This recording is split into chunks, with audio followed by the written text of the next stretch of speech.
My name is Daisy, and I live on a little piece of heaven nestled right here in Harmony Valley. It's not fancy, not by a long shot. Just a simple farmhouse, a big red barn, and rolling green pastures that stretch out as far as the eye can see. City folk might think it's boring, but to me, it's everything. The air is clean, the nights are quiet except for the crickets, and the sunsets paint the sky in colors you just don't see anywhere else. But the best part? My cows. Now, I know what you might be thinking, cows. Really? But these aren't just any cows. These are my girls. There's Bessie, the matriarch, with her gentle eyes and a calming moo that can soothe any worry away. Then there's Buttercup, always curious and getting into mischief, with a habit of sneaking extra apples from the orchard. And little Daisy May, named after me, of course, the newest addition to the herd, all wobbly legs and wide-eyed wonder. I spend most of my days caring for them. Making sure they have fresh water, plenty of hay, and a good scratch behind the ears. We have a routine, a comfortable rhythm. In the mornings, I let them out to pasture, watching them graze contentedly under the rising sun. Afternoons are for milking, a peaceful ritual that connects us in a special way. Evenings, we all gather in the barn, the cows chewing their cud, me reading a book by the soft glow of the lantern. It's a simple life, and I wouldn't trade it for all the tea in China. It's a life built on respect for the land, for the animals, and for the peace and quiet that comes with living in the country. My cows aren't just livestock, they're my family. They're my companions. They're a part of what makes Harmony Valley home. So, when someone threatens that peace, threatens my cow's well-being, well, that's when Daisy isn't so Daisy-like anymore. That's when the boots come on, and it's time to take action. Because messing with my cows is like messing with my heart, and I don't take kindly to that. You might even say I'm a bit protective. And sometimes, being protective means letting the cows do what cows do best. More on that later. And defending it I would. You see, Harmony Valley isn't just a place on a map, it's a feeling, a memory, a part of my soul. But within Harmony Valley, there's a special place, my yard. It's more than just grass and trees, it's a canvas painted with years of love, labor, and laughter. The old oak tree stands guard at the edge of the property, its branches reaching towards the sky like welcoming arms. My grandpa planted it when I was just a little girl, and its shade has been a sanctuary on countless summer afternoons. Underneath it, a weathered wooden swing hangs, a silent witness to generations of whispered secrets and childhood dreams. The flower beds are a riot of color, a carefully curated chaos of blooms that change with the seasons. My grandma taught me how to tend them, passing down the secrets of coaxing life from the earth. Roses, sunflowers, lavender, and petunias mingle together, their fragrant perfume filling the air. Bees buzz lazily among the blossoms, collecting nectar and spreading joy. A little creek meanders through the yard, its gentle babble a constant soundtrack to my life. Smooth, gray stones line its banks, perfect for skipping or simply sitting and watching the water flow by. Fireflies dance above it at night, their twinkling lights creating a magical spectacle. Beyond the flower beds and the creek, the yard opens up into a wide expanse of green, a perfect playground for the cows. It's meticulously maintained, not in a fussy, manicured way, but in a natural, healthy way. I take pride in keeping it free of weeds and ensuring the grass is lush and green for my girls. This yard isn't just a pretty picture, it's a living, breathing testament to my family's history. It's where I learned to ride my bike, where I had my first picnic, where I watched the stars with my dad. It's where I buried my childhood pets, where I celebrated birthdays, and where I found solace during difficult times. Every corner of this yard holds a memory, every tree whispers a story. It's an extension of my home, an outdoor sanctuary that nourishes my soul. It's the backdrop to my life, a constant source of beauty and inspiration. So, when someone dares to disrespect this space, to treat it as if it's disposable, well, that's when the mama bear in me comes out. That's when I know I have to fight to protect what's mine, to defend the place that holds so much meaning and love. Because this yard isn't just dirt and grass, it's my heart laid bare, and I won't let anyone trample on it. And that includes HOA Karen. And that brings us to HOA Karen. Now, I'm not one to gossip or judge, but some folks just seem to attract trouble like a honey pot attracts bees. And Karen? Well, she was a whole hive. She wasn't originally from Harmony Valley. She blew in about a year ago, all shiny hair and designer handbags, buying the old Miller place down the road. The Millers were salt-of-the-earth types, always ready to lend a hand. Karen? Not so much. From day one, she made it clear she considered herself a cut above the rest of us. She complained about the rustic roads, the lack of decent coffee, and the atrocious cell service. She even tried to get the town council to ban roosters from crowing before 8 a.m. Can you believe it? Roosters. In the country. But the real kicker was her sense of entitlement. She seemed to think that just because she had money, she could do whatever she wanted, consequences be darned. She'd park her fancy SUV right in the middle of the road while she chatted with someone, blocking traffic and holding everyone up. She'd let her dog run loose, terrorizing the neighborhood cats and leaving presents on people's lawns. And she never, ever apologized. Then came the wedding. Apparently, her niece, Tiffany, another story for another time, was getting married, and Karen had decided that Harmony Valley was the perfect backdrop for her special day. Never mind that Tiffany had never set foot in Harmony Valley before. Never mind that Karen didn't know the first thing about country living. She had a vision, and she was going to make it happen, whether we liked it or not. And her vision was grandiose, to say the least. We're talking a massive tent, a live band, catered food, and enough flowers to fill a botanical garden. All perfectly fine, if she was planning on hosting it on her own property. But, of course, she wasn't. Her yard, you see, wasn't picturesque enough. It didn't have the rustic charm she was looking for. So, naturally, she set her sights on my yard. Because apparently, my carefully tended flower beds, my ancient oak tree, and my gently babbling creek were just the right aesthetic for her niece's big day. The audacity! I could feel my blood starting to boil, the protective mama bear inside me stirring. This was going to be a battle, I just knew it. And HOA Karen had no idea who she was messing with. She might have money and a sense of entitlement, but I had something far more powerful, a love for my land, a loyalty to my cows, and a healthy dose of country stubbornness. The audacity, I tell you. The very next day, Karen drove up my driveway in that gas-guzzling SUV of hers, kicking up dust like a small tornado. I was out by the barn, tending to Daisy May, when I saw her pull up. I sighed, wiped my hands on my overalls, and braced myself. "Daisy, dear," she chirped, stepping out of the car with a smile that didn't quite reach her eyes. "I've been admiring your property. It's simply charming." "Thank you," I said, keeping my tone neutral. I already knew where this was going. Tiffany's wedding is coming up, and I'm just in a bit of a bind. You see, my yard simply won't do. It's just not scenic enough. She waved her hand dismissively, as if my entire life's work was some kind of unfortunate eyesore. "Oh?" I asked, raising an eyebrow. "Yes.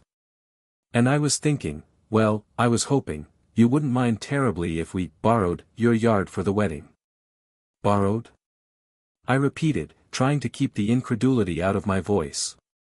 "As in, set up a massive wedding with hundreds of guests on my private property?" "Well, yes. It would be simply perfect. We'd only need it for the day, of course. And we'd be happy to, compensate you for your trouble."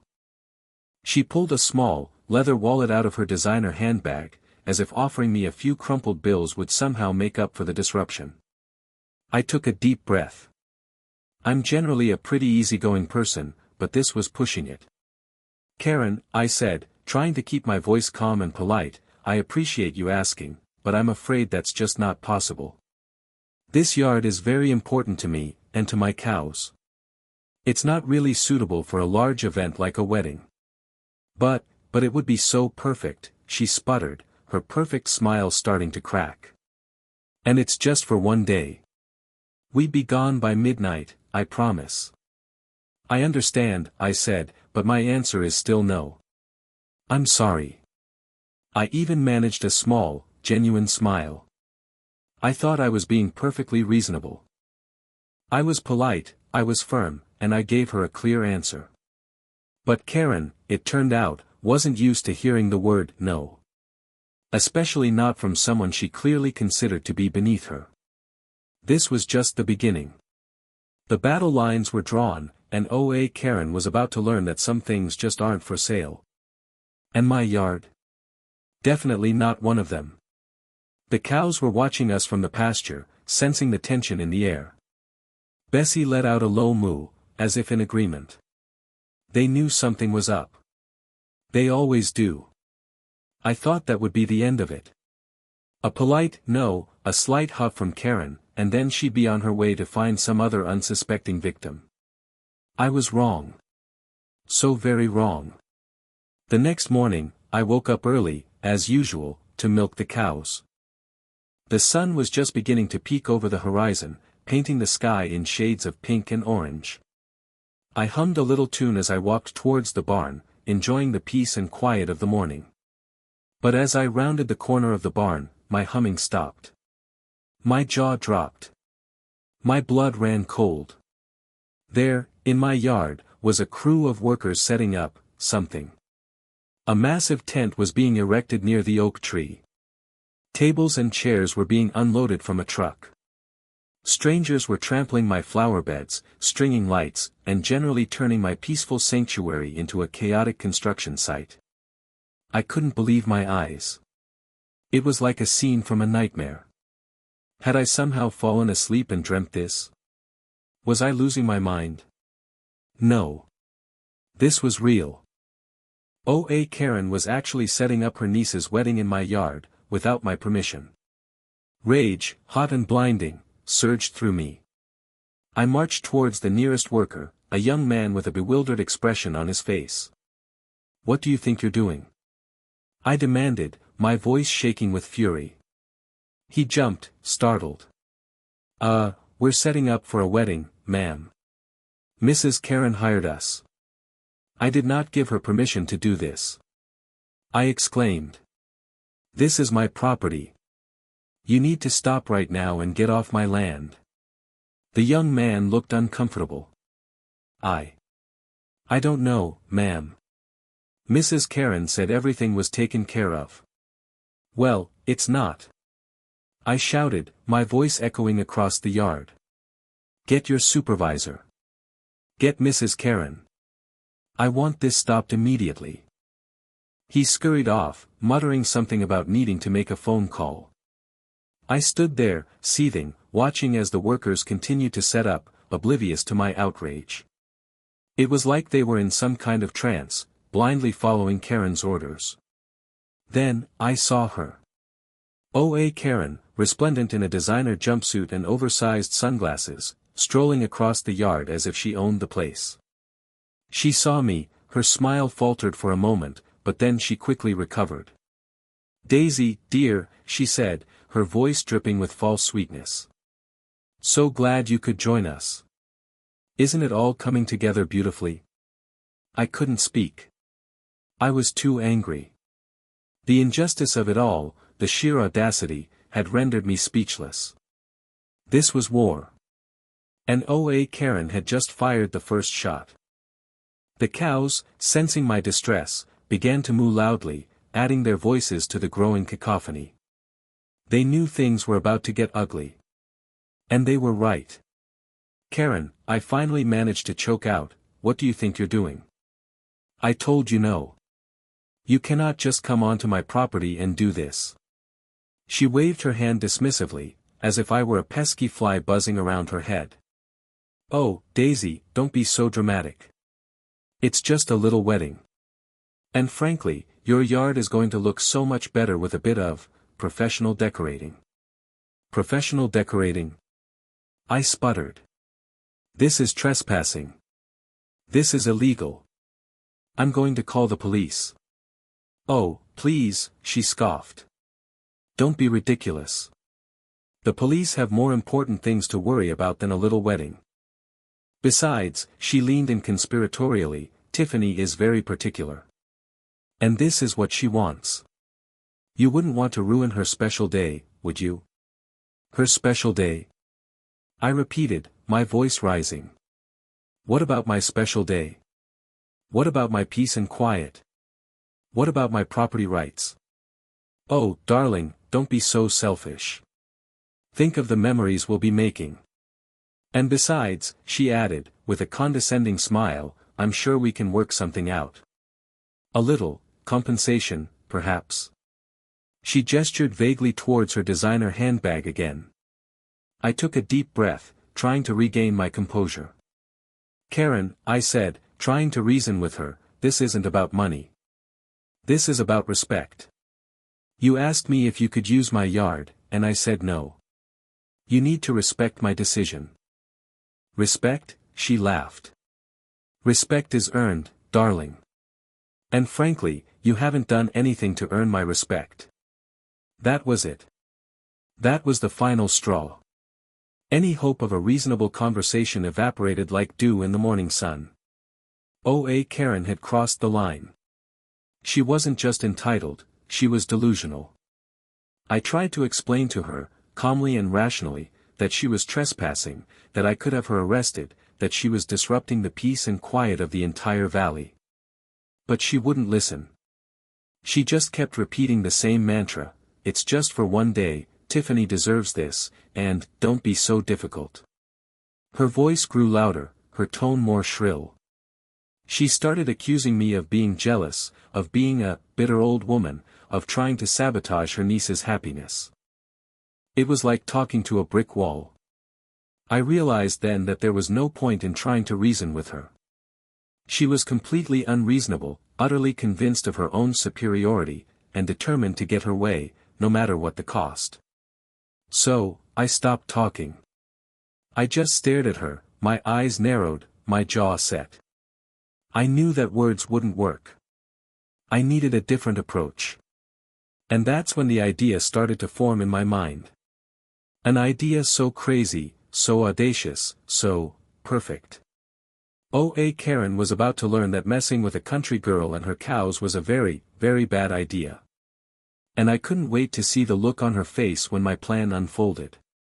The cows, sensing the shift in my mood, let out a chorus of moos, as if cheering me on. They were ready for action. And so was I. The first thing I did, after my disastrous conversation with Karen, was to call my lawyer, Bob. Bob's been the family lawyer for years, a good, solid, dependable man who knows the law inside and out. Bob, I said, my voice still shaking with anger, Karen's setting up a wedding in my yard. Without my permission. What can I do? Bob sighed. I could practically hear him rubbing his temples through the phone. Trespassing, Daisy. Plain and simple trespassing. We can file a cease and desist order, maybe even get a temporary restraining order. But how long will that take? I asked, my heart sinking. Well, Bob said, the cease and desist order we can get filed pretty quickly, but it's just a piece of paper, really. The restraining order, that could take a few days, maybe even a week, to get a hearing in front of a judge. A few days? I exclaimed. Bob, the wedding is today. I need something that will stop her now. Bob was silent for a moment. Well, you could call the police, he suggested. They could arrest her for trespassing. I thought about that, I said, but Karen's right. They probably have more important things to worry about than a wedding squabble. Besides, even if they did arrest her, it would take hours to process everything, and the wedding would still go on. I see your point, Bob said. Okay, well, legally speaking, those are pretty much your options. I'm sorry, Daisy. If you had called me sooner. I know, I said, cutting him off. It's just. I never thought she'd actually do it. I thought she was just being difficult. Well, now you know, Bob said. Sometimes, you have to take matters into your own hands. That's what I was thinking, I said, a mischievous glint in my eye. Just, be careful, Daisy, Bob warned. Don't do anything that could get you into trouble. I'll try my best, Bob, I said, but I knew I was making no promises. I hung up the phone, feeling a mix of frustration and determination. The legal system, as reliable as it usually was, wasn't going to help me today. I was on my own. I looked out at my yard, at the tent rising higher and higher, at the workers scurrying around like ants, at HOA Karen, still barking orders and looking smug. The cows, sensing my renewed resolve, mooed loudly, their voices filled with encouragement. It was time to put my plan into action. It was time to unleash the bovine brigade. It was time to show HOA Karen what happens when you mess with a country girl and her cows. The wedding was about to get a whole lot more interesting. And I couldn't wait. So, the plan. It wasn't exactly rocket science, but it was elegant in its simplicity. And it involved my cows. See, my cows, as much as I love them, aren't exactly known for their manners. They're sweet, they're gentle, but they're also curious, easily distracted, and have a particular fondness for anything that looks even remotely edible. And wedding decorations? Well, let's just say they fit the bill. The idea was simple: let the cows, accidentally, wander into the wedding. I knew it was a risky plan. It could be messy, it could be chaotic, and it could potentially cause some damage. But I also knew that it was the only way to stop Karen's wedding from happening without resorting to violence or getting myself arrested. And besides, the thought of Karen's perfectly planned wedding being disrupted by a herd of cows was just too delicious to resist. The first step was to prepare the cows. I gathered them in the barn, talking to them in a soothing voice, explaining what I needed them to do. Bessie, bless her heart, seemed to understand immediately. She nudged my hand with her nose, as if to say, "We're with you, Daisy." Buttercup, on the other hand, was more interested in the bucket of apples I had brought as a bribe. And Daisy May, being the baby of the herd, just looked confused.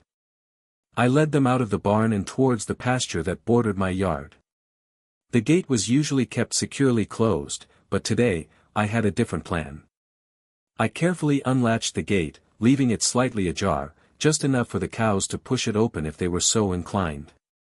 Then, I waited. I watched from the barn window as the wedding preparations continued.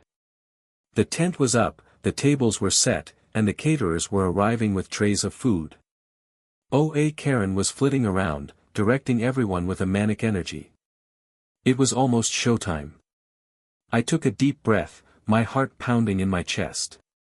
This was it. There was no turning back now. I gave the cows a final pep talk, reminding them to be good girls, and to just explore a little. They seemed to understand, their eyes gleaming with anticipation. Then, with a final push, I opened the gate. The cows hesitated for a moment, unsure of what to do. But then, Buttercup, ever the adventurer, took the first step. She pushed the gate open a little wider and stepped out into the forbidden territory. The other cows followed, their hooves thudding softly on the grass. They were free. And the wedding was about to get a whole lot more bovine. I watched from the window, a mischievous grin spreading across my face. Let the cow crash begin. Before I tell you about the chaos that ensued, you need to understand my cows. They're not just brown, four-legged creatures. They are individuals, each with their own unique personality and quirks. And those quirks, I knew, were about to be unleashed on HOA Karen's wedding. First, there's Bessie. Bessie is the matriarch of the herd, a wise and gentle soul who's seen it all. She's calm and collected, but she also has a mischievous streak. She's got this habit of nudging things with her head, just to see what will happen. And she's surprisingly strong. I could just picture her gently nudging a table full of champagne glasses, just to see them shatter. Purely accidental, of course. Then there's Buttercup. Oh, Buttercup. She's the adventurous one, the curious one, the one who's always getting into trouble. She's got a sweet tooth that could rival a 5-year-old, and she's not afraid to go after what she wants. I knew that if she spotted a wedding cake, or even just a beautifully decorated centerpiece, she would beeline for it, consequences be darned. And she wouldn't just nibble, she'd devour. And finally, there's Daisy May, named after me, the baby of the herd. She's still learning the ropes, but she's got a natural talent for disruption. She's clumsy, she's awkward, and she's always underfoot. I knew that she would trip over tablecloths, bump into guests, and generally cause a scene, all without meaning to. She's just a bull in a china shop, or rather, a calf in a wedding. But the real key to their potential for chaotic, yet innocent, disruption was their curiosity.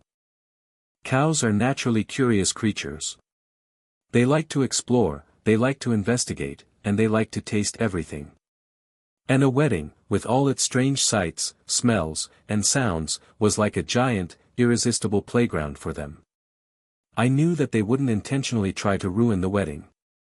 They're not malicious creatures. But they're also not exactly known for their self-control. And when faced with a tent full of flowers, food, and fancy decorations, well, let's just say that their natural instincts would probably take over. They might nibble on the bouquets, they might sample the hors d'oeuvres, they might even try to dance with the bride. And they would do it all with the best of intentions, completely oblivious to the chaos they were causing. That was the beauty of my plan. It was disruptive, it was mischievous, but it was also innocent. The cows weren't acting out of malice, they were just being cows. And HOA Karen, with her fancy wedding and her sense of entitlement, was about to learn that sometimes, the simplest things in life can be the most disruptive. The cows were ready. The wedding was ready. And I was ready to watch the whole thing unfold. The stage was set for a bovine intervention of epic proportions. Orchestrating the cow crash required timing and precision. I couldn't just let the cows loose willy-nilly. I needed to wait for the opportune moment, the moment that would cause the most disruption and embarrassment for HOA Karen. I decided that the perfect time would be during the ceremony itself. The vows, the rings, the heartfelt pronouncements of love, that's when everyone would be paying attention, that's when the cows' arrival would have the biggest impact. I watched from the barn window as the guests began to arrive, dressed in their finest attire. They milled around, sipping champagne, chatting politely, and admiring the decorations. HOA Karen was in her element, greeting everyone with a forced smile and making sure that everything was perfect. Finally, the music started. A string quartet began to play a slow, romantic melody. The guests took their seats, their eyes fixed on the makeshift altar. The bride, Tiffany, looking utterly miserable, began to walk down the aisle, her arm linked with her father's. This was it. I took a deep breath, my hands trembling with a mixture of excitement and nerves. It was now or never. I slipped out of the barn and crept towards the pasture gate. The cows were waiting patiently, their eyes fixed on the wedding. They seemed to sense that something big was about to happen. I quietly unlatched the gate, making sure it was wide enough for them to pass through. Then, I gave them a gentle nudge, urging them forward. "Go on, girls," I whispered. "It's showtime." Bessie, leading the way, stepped out of the pasture and into the yard. The other cows followed close behind, their hooves making soft thudding sounds on the grass. They walked slowly, cautiously, towards the wedding. They looked like they were on a mission, a bovine task force sent to disrupt the proceedings. As they got closer to the tent, they began to sniff the air, their nostrils twitching. The scent of flowers, food, and perfume was overwhelming. They were drawn to it like moths to a flame. They reached the edge of the tent just as the officiant began to speak. "Dearly beloved," he intoned, his voice booming through the speakers, "we are gathered here today." That's when I gave the cows the final signal. A gentle clap of my hands, a soft whistle, and a silent prayer that they wouldn't completely destroy everything. The cow crash had begun. The wedding was about to get a whole lot more memorable. And HOA Karen was about to learn that you can't control everything, especially not a herd of determined cows. The silence was broken. Not by wedding vows, but by mooing. The scene that followed was pure comic chaos. As the officiant droned on about love and commitment, Bessie, ever the curious one, began to nudge the floral arrangements that lined the aisle. One gentle nudge turned into another, and soon, she was systematically dismantling the decorations, scattering petals and greenery across the floor. Buttercup, true to form, spotted the buffet table and made a beeline for it. She reached it just as a waiter was placing a tray of delicate canapés. With a swift swipe of her tongue, she devoured the entire tray, leaving the waiter speechless and the guests aghast. Daisy May, meanwhile, was having a grand old time tripping over tablecloths and bumping into guests. She even managed to knock over a champagne fountain, sending bubbly liquid cascading across the floor. But the real highlight of the cow crash was the mooing. As the bride and groom exchanged vows, the cows began to moo loudly, their voices echoing through the tent. It wasn't just a gentle moo, it was a full-throated, operatic moo, a bovine chorus that drowned out the officiant's words and sent shivers down the spines of the guests. "I, Tiffany, take thee." The bride began, her voice trembling. "Moo." Bessie bellowed, drowning out the rest of the vow. "To have and to hold." The groom stammered. "Moo." Buttercup echoed, her mouth full of canapés. The guests were in a state of utter disbelief. Some were laughing, some were gasping, and some were simply staring in open-mouthed shock. HOA Karen, however, was not amused. Her face was turning a shade of red that I had never seen before. She tried to regain control, shouting at the cows, waving her arms, and generally making a fool of herself. But the cows were unimpressed. They continued their rampage, oblivious to her frantic efforts. Bessie nudged over a table laden with wedding favors, sending tiny trinkets scattering across the floor. Buttercup helped herself to another tray of food, this time opting for the mini quiches. And Daisy May, in her clumsy enthusiasm, managed to step on the bride's train, tearing a huge rip in the delicate fabric. The string quartet, sensing the impending doom, stopped playing and quietly packed up their instruments. The photographer, however, was in his element, snapping pictures of the bovine chaos with glee. The wedding had officially been cow-crashed. And it was glorious. I watched from the barn window, tears of laughter streaming down my face. HOA Karen had wanted a perfect wedding in my yard. Well, she got one. Just not the kind she was expecting. The cows were definitely earning their keep today. And I had a feeling that this was a wedding that no one would ever forget. For all the wrong, or maybe all the right, reasons. HOA Karen's reaction was a glorious symphony of escalating emotions, a performance worthy of an award, if there was an award for Most Outraged Wedding Planner. First came the shock. She stood frozen, mouth agape, like a statue sculpted from pure, unadulterated disbelief.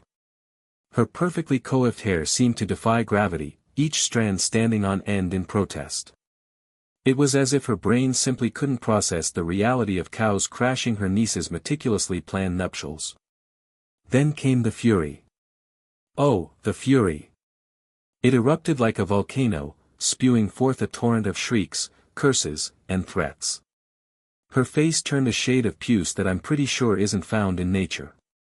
She resembled a cartoon character, her eyes bugging out, steam practically pouring from her ears. "Get those beasts out of here," she bellowed, her voice cracking with the sheer force of her rage. "This is a disgrace. This is an outrage. I'll sue. I'll call the police. I'll..." She sputtered, momentarily lost for words. I'll have you arrested for cowspiracy." Her attempts to regain control were equally comical and futile. She flapped her arms like a demented scarecrow, trying to shoo the cows away. She stomped her designer heels into the ground, creating divots in my perfectly manicured lawn. The nerve. She even tried to bribe them with miniature quiches, which Buttercup promptly devoured before returning to her mission of buffet demolition. As the chaos continued to unfold, a new emotion crept into her repertoire: desperation. Her carefully constructed facade of sophistication began to crumble, revealing the frantic, insecure woman beneath. She pleaded with the guests, begging them to help her restore order. "Someone, please. Do something," she wailed, her voice laced with hysteria. "This is Tiffany's special day. We can't let these bovine terrorists ruin everything." But the guests, by this point, were either too amused or too terrified to offer any assistance. They stood on the sidelines, filming the spectacle with their phones, their faces a mixture of glee and horror. Finally, as the last vestiges of her composure evaporated, she succumbed to utter defeat. She sank into a chair, her face buried in her hands, sobbing uncontrollably. "It's ruined," she sobbed. "Everything's ruined. The flowers, the food, the ambience, all gone. It's a disaster. A complete and utter disaster." And it was. But honestly, I couldn't have been happier. HOA Karen had wanted to disrespect my property, my peace, and my cows. Well, she had gotten her just desserts. Served with a generous helping of bovine chaos. The cows, sensing her defeat, seemed to calm down a bit, as if they knew their work was done. Bessie even gave Karen a gentle nudge with her nose, as if to say, there. It'll all be over soon."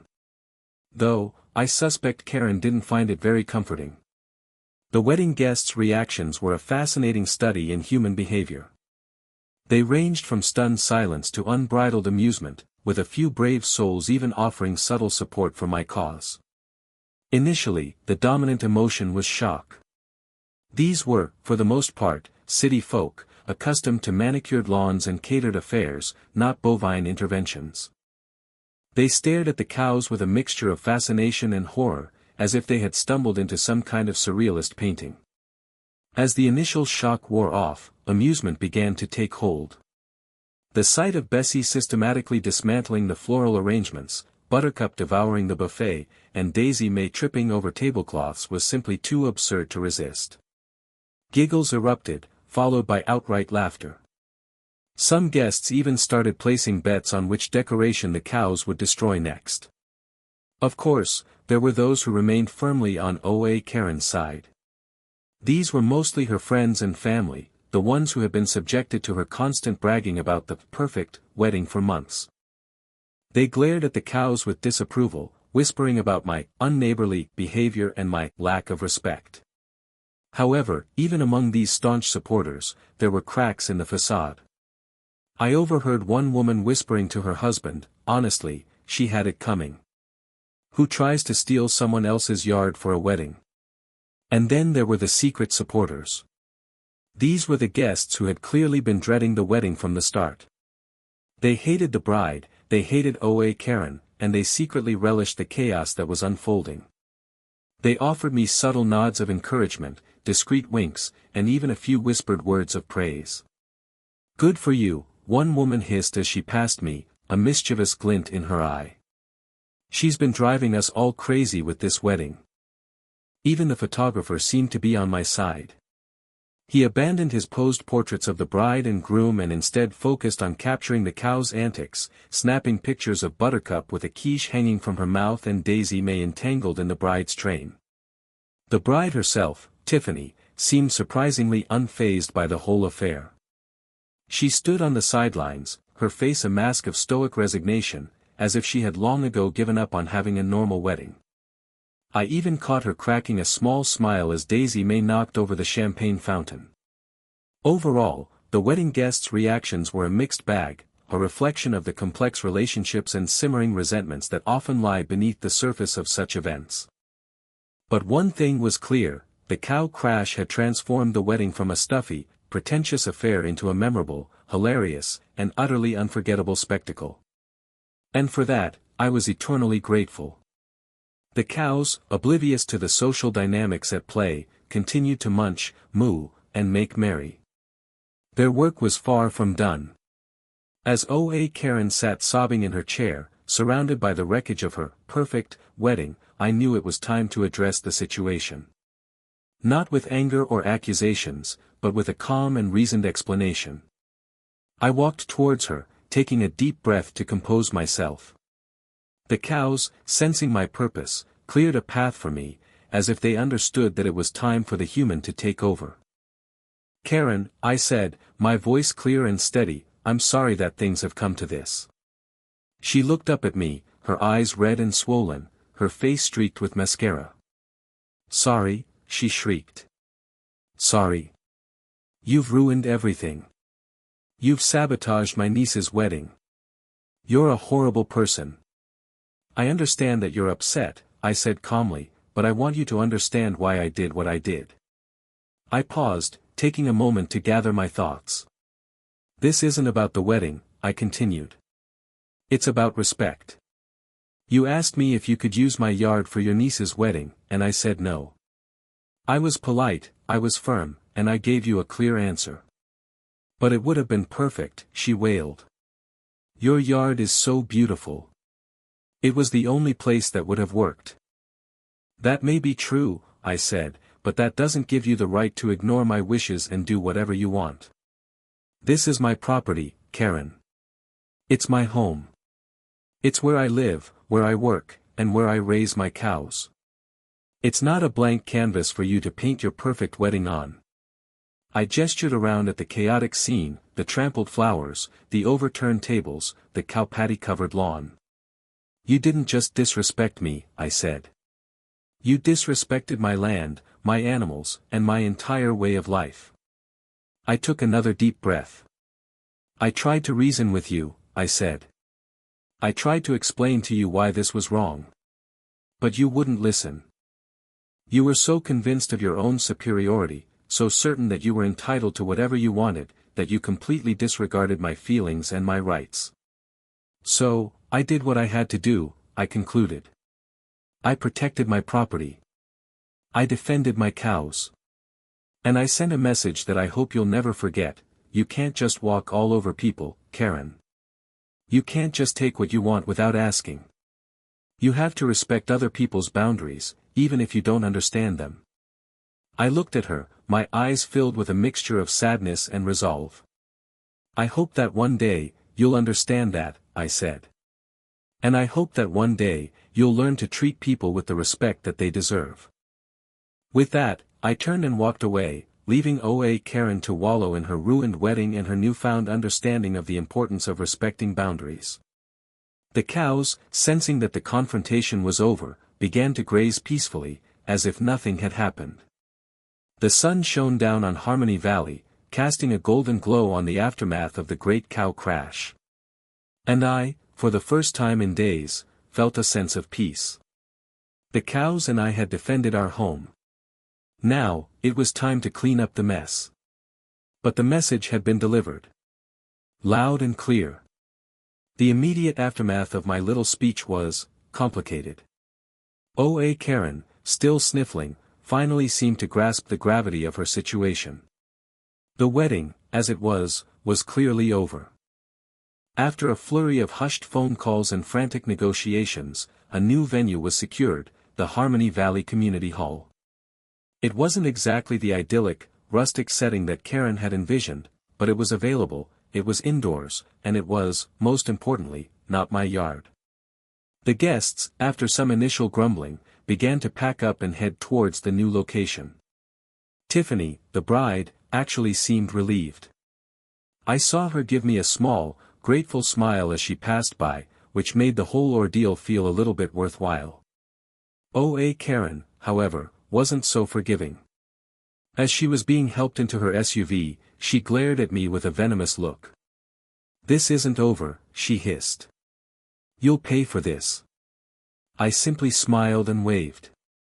I wasn't afraid of her threats. I had defended my property, and I had sent a message that I hoped she would never forget. Whatever consequences she had in store for me, I was ready to face them. And consequences there were. The first came in the form of social ostracism. The story of the cow crash spread through Harmony Valley like wildfire, and while some people applauded my actions, others were less impressed. HOA Karen's friends and allies, mostly wealthy newcomers like herself, shunned me at the grocery store and whispered behind my back at town meetings. But honestly, I didn't care. Their opinions meant nothing to me. I had the support of my real friends, the people who understood my values and respected my way of life. And that was all that mattered. The second consequence was more serious, a lawsuit. HOA Karen, true to her word, filed a lawsuit against me, alleging property damage, emotional distress, and car-related trauma. I wasn't surprised. I called Bob, my lawyer, and we prepared to fight back. The lawsuit dragged on for months, costing me time, money, and a considerable amount of stress. But in the end, we won. The judge ruled that HOA Karen had been trespassing on my property and that I had acted within my rights to defend it. The lawsuit was dismissed, and HOA Karen was ordered to pay my legal fees. It was a sweet victory, a vindication of my actions, and a clear message that even wealthy newcomers can't just ignore the law. After the lawsuit, HOA Karen's reign of terror in Harmony Valley came to an end. She put the Miller place up for sale and moved back to the city, presumably to find a community that was more tolerant of her entitled behavior. Harmony Valley breathed a collective sigh of relief. The peace and quiet were restored, and the cows could graze in their pasture without fear of being harassed by wedding planners. And I, for one, was happy to have my life back. The cow crash had been a wild ride, but it was finally over. And I had emerged victorious. With HOA Karen gone, Harmony Valley slowly returned to normal. But the aftermath of the cow crash lingered, like the faint scent of manure on a summer breeze. The first task was repairing the yard. The cows, bless their hearts, had done a thorough job of trampling the flowers, uprooting the shrubs, and generally turning my pristine landscape into a bovine playground. It took weeks of hard work to restore everything to its former glory. I replanted the flower beds, repaired the lawn, and even built a sturdier fence to keep the cows from accidentally wandering off again. The cows, sensing my efforts, were surprisingly helpful. They stayed out of the way, offering gentle moos of encouragement and occasionally nudging me with their heads, as if to say, "We're sorry, Daisy. We didn't mean to cause so much trouble." But the physical repairs were only half the battle. The cow crash had also created some lingering tension among my neighbors. While many people applauded my actions, there were still a few who sided with HOA Karen, viewing me as a troublemaker and a disruptor of the peace. These neighbors, mostly wealthy newcomers like Karen, kept their distance, avoiding eye contact and whispering behind my back. I tried to reach out to them, to explain my perspective and to mend fences, but they were unwilling to listen. Eventually, I realized that I couldn't please everyone. I had to focus on the people who supported me, the ones who understood my values and respected my way of life. And those people, I knew, were worth more than all the designer handbags and fancy weddings in the world. Despite the lingering tension, I couldn't help but feel a sense of justified satisfaction. I had stood up for myself, I had defended my property, and I had sent a message that I hoped would resonate throughout Harmony Valley: you can't just walk all over people. I had faced down a bully, I had won a legal battle, and I had emerged victorious. And I had done it all with the help of my cows, my loyal and mischievous companions. As I sat on my porch, watching the sunset paint the sky in shades of pink and orange, I couldn't help but smile. My yard was beautiful again, my cows were content, and my conscience was clear. The cow crash had been a wild ride, but it had taught me a valuable lesson: sometimes, the best way to defend what's yours is to unleash a little bit of chaos. And sometimes, the most unlikely allies can be the most effective. Harmony Valley was my home, and I was determined to protect it, no matter what the cost. And if that meant letting my cows crash another wedding, well, so be it. I had a feeling that Bessie, Buttercup, and Daisy May were up for the challenge. The cows and I were ready for anything. The end.